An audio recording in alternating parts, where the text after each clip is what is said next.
All right, we are rolling right along with Brutus 1. So this is the anti-federalist response, right? Note the date, October 18th, 1787. Constitution has been drafted, has not been ratified yet. Remember, Article 7 of the Constitution says that 9 out of 13 states have to ratify it. So we have the Federalist Papers, led by the Federalists, uh, Federalist 10, Federalist 51, Federalist 70, Federalist 78, all arguing for ratification of the Constitution. This is the anti-Federalist response. This is the argument against the Constitution, why the Constitution should not be ratified. Okay, and what Synonym Brutus is going to argue is that a large republic is only going to infringe on the rights and liberties of the people. Okay, so I've highlighted some key points. There's a few of them, so hang with me, follow along as we go through these. The first thing he's saying is, you know, there's never been a more critical time, and we have felt the feebleness of the ties of the United States are held together. We know the weaknesses of the articles, right? Um, and basically, we have to come to a decision on this Constitution. Okay? If you accept the Constitution, right, and it supports liberty and promotes the happiness, we are going to rejoice in the prospects of the vast expanded continent becoming filled with free men who will assert the dignity of human nature. You may solace yourselves with the idea that society is in this favored land, will fast advance to the highest point of perfection. Human mind will expand in knowledge and virtue, and the golden age be, in some measure, realized if it works out. Okay, but if it doesn't work out, right, this form of government contains principles that will lead to the subversion of liberty. Liberty will be destroyed, and it tends to establish a despotism, a tyrannical power, tyrannical government, or what is worse, a tyrannic aristocracy. Then, if you adopt it, this only remaining asylum for liberty will be shut up, and posterity will execrate your memory. You will no longer know freedom and joy.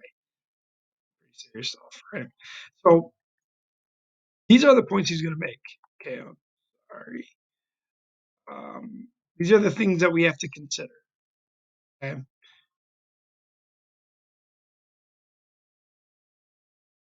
start with that. Sorry, go down. These are the things that we have to consider in this Constitution. We have to, it is a Confederate government, right? Which we were coming from. Is that the best form of government, or should we vest all the powers in one national government, in a republic, in a democracy, right? In a large republic. So this government he's talking about, the large republic, the Constitution, is to possess absolute and uncontrollable power.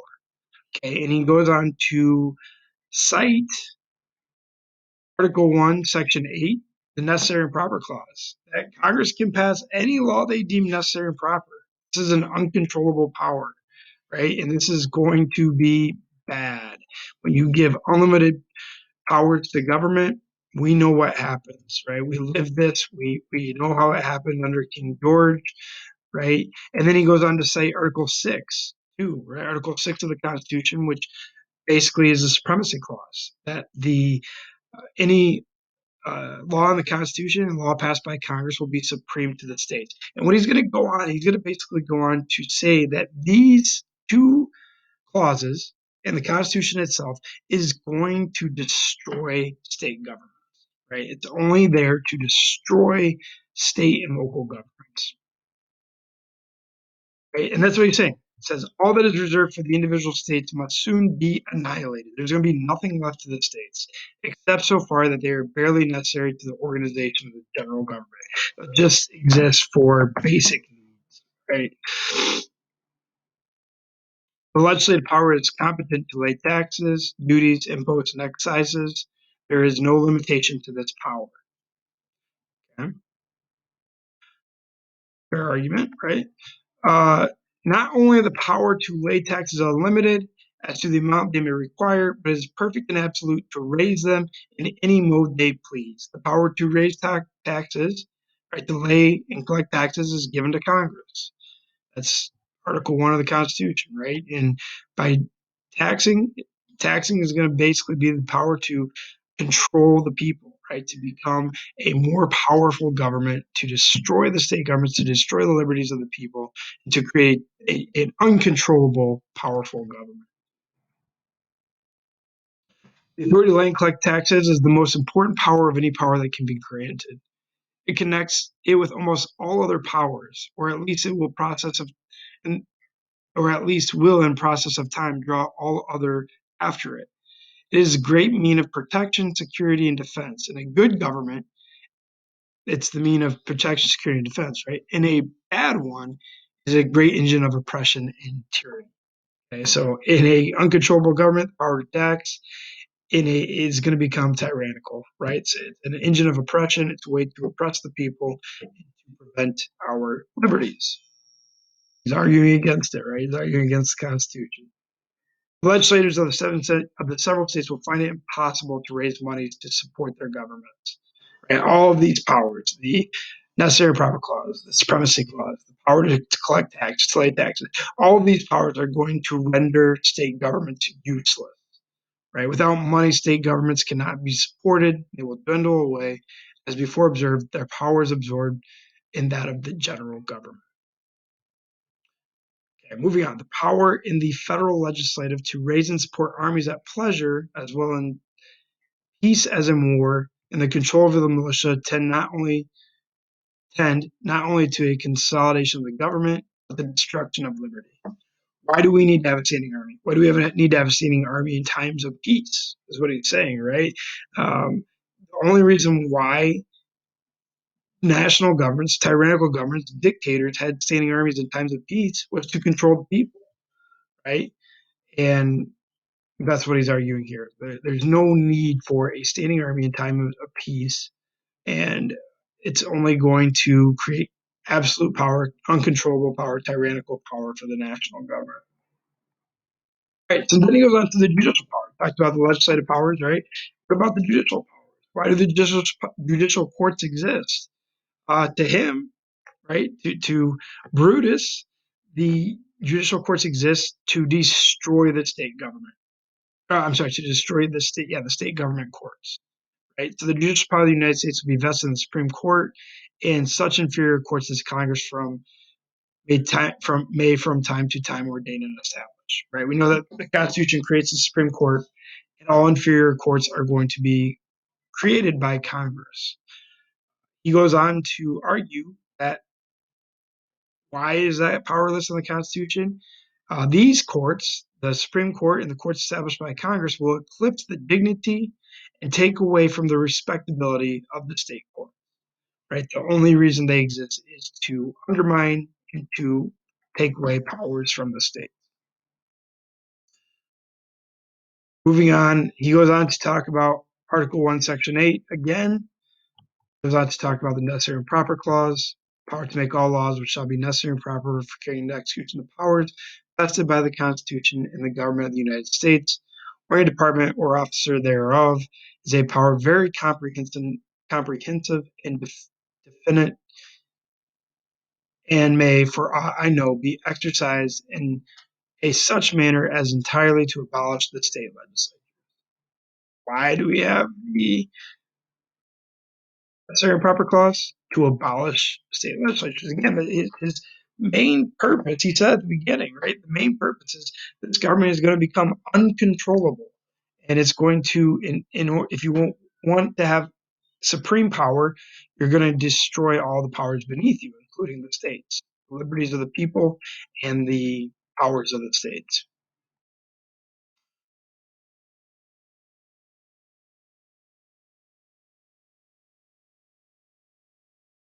He goes on to talk about the legislature of the United States are vested with the great and uncontrollable powers. He goes on to talk about those, right? Laying and collecting taxes, regulating, supporting armies, organizing, arming, and disciplining the militia, instituting courts, and other general powers, uncontrollable powers. Just furthering his point here. Okay, so it goes on to say Let us now proceed to inquire, as I first propose, whether it be best that the 13 United States should be reduced to one republic or not. Should we keep a confederation? Should we try to strengthen the confederation and fix the confederation? Or do we just go on with the Constitution? Do we create this new republic, this large republic that's going to create a more powerful national government? So he says, it is here taken for granted that all agree in this, that whatever government we adopt, it ought to be a free one, right? Everything he talked about before that does not sound like a free government, right? That it should be so framed as to secure the liberty of the citizens and the people, such an one as to admit to a full, fair, and equal representation of the people, right? Government, especially a democracy, is rooted in the consent of the people. Everything that he talked about before does not sound like a full, fair, and equal representation of the people. So what should we do? Here's what he says. A free republic cannot succeed over a country of such immense extent, containing such a number of inhabitants, and these increasing in such a rapid progression as that of the whole United States. The United States is too big for a republic. And this is what he's going to go on to talk about. He's going to talk about that country is growing too fast, right? Representatives cannot truly represent all people in a large republic. The republic is too large for representatives to truly represent the people, to know the people, right? Our representatives don't know us. That's what he's saying. They don't know who we are. They don't know what we want. They're just out for their own good. So he goes on to quote Montesquieu. And that's basically what Montesquieu is saying here.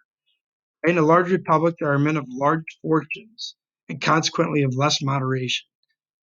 These are trusts too great to be placed in a single subject, in a representative, right?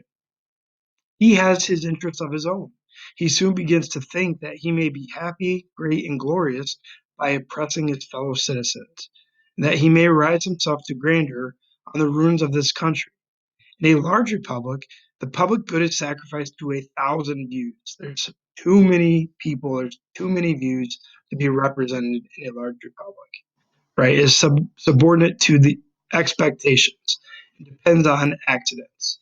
In a small one, in a small republic, a state government or a local government, the interest of the public is easier perceived, better understood, and more within the reach of every citizen. Abuses are less extent, and of course are less protected. So sounds like he's using Montesquieu to further his argument that a smaller republic, right, a confederation or governments vested in state and local governments are more adapt to the people versus a large republic. And he's going to go on to talk more about that here. But every free government, the people must give their assent to the laws by which they are governed. The true criterion between a free government and an arbitrary one that's forced upon us. Right? The former are ruled by the will of the people. A free government is ruled by the will of the people, expressed in a manner they may agree upon. The latter, an arbitrary one, by the will of one or few. Okay, a large republic is vesting its power in a few. Elite democracy, essentially, right? Now, in a large extended country, it is impossible to have a representation possessing the sentiments and of integrity to declare the minds of the people without having it so numerous and unwieldy as to subject in great measure to the inconveniency of a democratic government. The country is too large, there's too many people, too many interests to be in a large republic to be represented by our representatives, right? To be those problems are not going to be represented. The representatives aren't going to know their people. They're not going to know the wills of their people. They're only going to be out for their own interests. That's what he's saying. Is it practical for a country so large and so numerous as they will soon become, the United States, to elect a representation that will seek their sentiments, the sentiments of the people, without their becoming so numerous as to incapable of transacting public business? It certainly is not.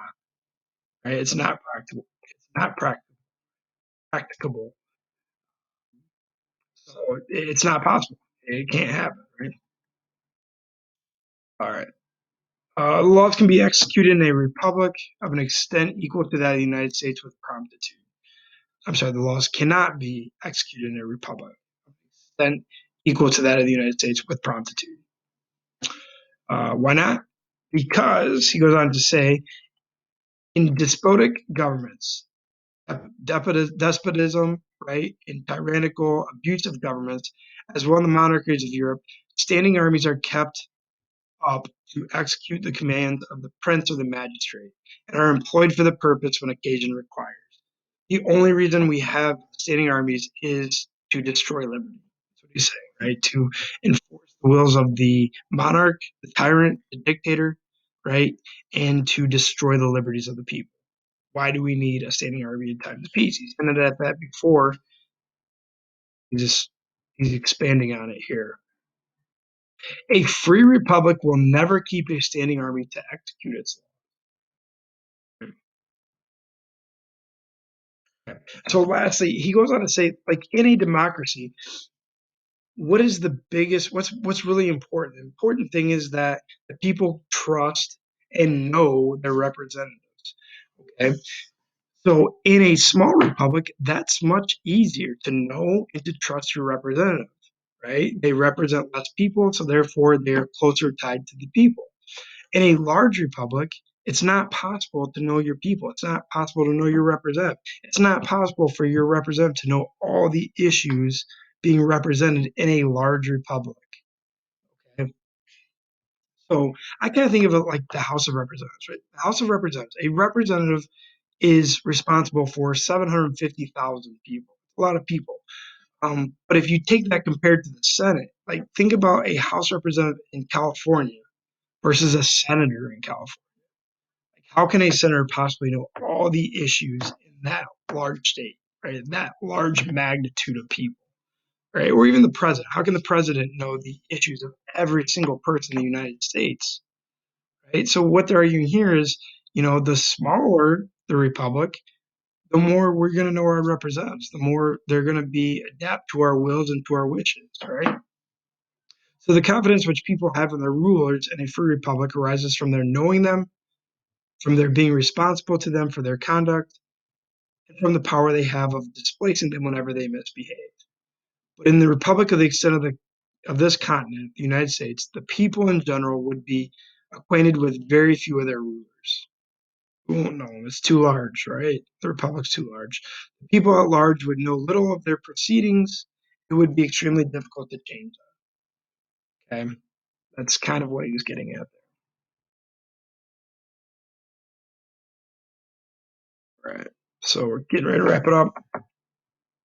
In so extensive a republic, the great officers of government would soon become above the control of the people, and the abuse of power to the purpose of aggrandizing themselves and oppressing them. Become oppressive, they're going to become tyrannical. These are some other reasons by which it appears that a free republic cannot long subsist over a country of the great extent of the states. This is his argument. Right? A large republic cannot truly fulfill the intent and the wishes of the people. Right? It's too large. We don't know our representatives. Representatives don't know us. In a large republic, it's too large to be represented by few people. There's too many issues, too many interests, and really our rulers are going to seek office to abuse, control, and become. Okay? That's his argument. Hopefully that clarifies that up for you a little bit. Keep studying, keep working hard. Thanks for watching.